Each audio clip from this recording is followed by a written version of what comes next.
ಕೇಂದ್ರ ಅಂತ ಹೇಳುವಂತದ್ದು ಬ್ರಿಟಿಷರು ಉಲ್ಲೇಖ ಮಾಡ್ತಾ ಇರುವಂತದ್ದು ದಕ್ಷಿಣ ಕನ್ನಡದಲ್ಲಿ ಆಗಿ ಪರಿವರ್ತನೆ ಆಯ್ತು. ಈಗ ನಾನು ಹೇಳ್ತಾ ಇದ್ದೇನೆ, ಒಂದು ಮಿನಿಟ್ ಕೇಳ್ತೇನೆ. ಈಗ ಒಂದು ಸೆಕೆಂಡ್, ಈಗ ಮಂತ್ರಿಗಳು ಉತ್ತರ ಕೊಟ್ಟಿದ್ದಾರೆ, ಜಿಲ್ಲಾ ಮಟ್ಟದಿಂದ ನಮಗೆ ಪ್ರಸ್ತಾವನೆ ಕಳಿಸಿ ಅಂತ ಹೇಳಿದ್ದಾರೆ, ಆ ಕೆಲಸ ಮಾಡಿ. ಅಲ್ಲ, ಒಂದೇ ಮಿನಿಟ್, ಪ್ರಸ್ತಾವನೆ ಹಾಗೆ ಬರಲ್ಲ.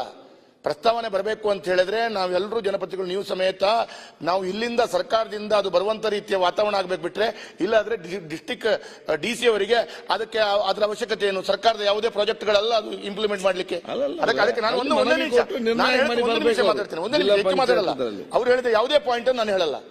ನಾನು ಹೇಳುವಂಥದ್ದು, ಮಂಗಳೂರು ಅಂತ ಹೇಳಿದ್ರೆ ತಾಯಿ ಮಂಗಳಾಂಬಿಕೆಯ ಷಷ್ಠಿಯಾದಂಥ ನಗರ, ಪರಶುರಾಮ ಷಷ್ಠಿ.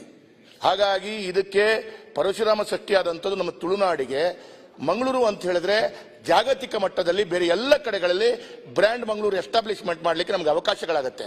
ಈಗ ಉದಾಹರಣೆಗೆ ನೀವು ತಿಳ್ಕೊಳ್ಳಿ, ನಮ್ಮ ರಾಜ್ಯದಲ್ಲಿರುವಂಥ ಬೇರೆ ಬೇರೆ ಜಿಲ್ಲೆ ತಿಳ್ಕೊಳ್ಳಿ.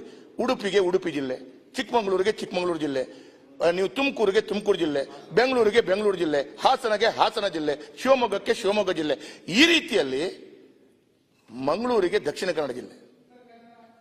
ಹಾಗಾಗಿ ಉತ್ತರ ಕನ್ನಡದವರು ಆ ರೀತಿ ಪ್ರಸ್ತಾವನೆ ಕೊಡ್ಲಿದ್ದೀವಿ, ನಮ್ದೇನೋ ಉತ್ತರ ಅಭ್ಯಂತರ ಇಲ್ಲ. ಆದ್ರೆ ನಾನು ಹೇಳುವಂಥದ್ದು ಇಷ್ಟೇ ಏನಂತ ಕೇಳಿದ್ರೆ, ನಾವು ಬ್ರಿಟಿಷರು ಪೋರ್ಚುಗೀಸರು ನಮ್ಮನ್ನು ಬಿಟ್ಟು ಹೋಗಿದ್ದಾರೆ, ಅವರ ಹೆಸರನ್ನು ಇನ್ನೂ ಉಳ್ಕೊಂಡಿಸಿಕೊಳ್ಳುವಂತ ಮಾನಸಿಕತೆ ಬರಬಾರ್ದು, ಆ ದಾಸ್ಯದ ಮಾನಸಿಕತೆ ಬರಬಾರ್ದು ಅಂತ ಹೇಳೋ ಕಾರಣ ಇವತ್ತು ಸ್ಪೀಕರ್ ಅವರು ಈ ಸ್ಥಾನದಲ್ಲಿರುವಂತಹ ಸಂದರ್ಭದಲ್ಲಿ ನಮ್ಮೆಲ್ಲರ ಬೇಡಿಕೆ ಏನು ಅಂತ ಕೇಳಿದ್ರೆ, ಹೇಗೆ ರಾಮನಗರವನ್ನು ಬೆಂಗಳೂರು ಸೆಂಟ್ರಲ್ ಮಾಡಿದ್ರು ಅದೇ ರೀತಿಯಲ್ಲಿ ಸರ್ಕಾರ ಬಹಳ ಉತ್ಸಾಹದಿಂದ ಅದನ್ನ ಯಶಸ್ವಿಯಾಗಿ ಅವರಿಗೆ 1 ತಿಂಗಳಲ್ಲೋ 2 ತಿಂಗಳಲ್ಲಿ ಮಾಡಿದ್ರು ಕ್ಯಾಬಿನೆಟ್ ಅಲ್ಲಿ ಇಟ್ಟು, ಅದೇ ರೀತಿಯಲ್ಲಿ ಇದನ್ನ ಕೂಡ ಮಂಗಳೂರು ಜಿಲ್ಲೆ ಅಂತ ಮಾಡುವಂತ ದೃಷ್ಟಿಯಲ್ಲಿ ನಾವೆಲ್ಲರೂ ಒಂದಾಗಿ ಒಗ್ಗಟ್ಟಿದ್ದೇವೆ, ಮಾಡಿಕೊಡ್ಬೇಕು ಅಂತ ಕೇಳ್ಕೊಳ್ತೀವಿ.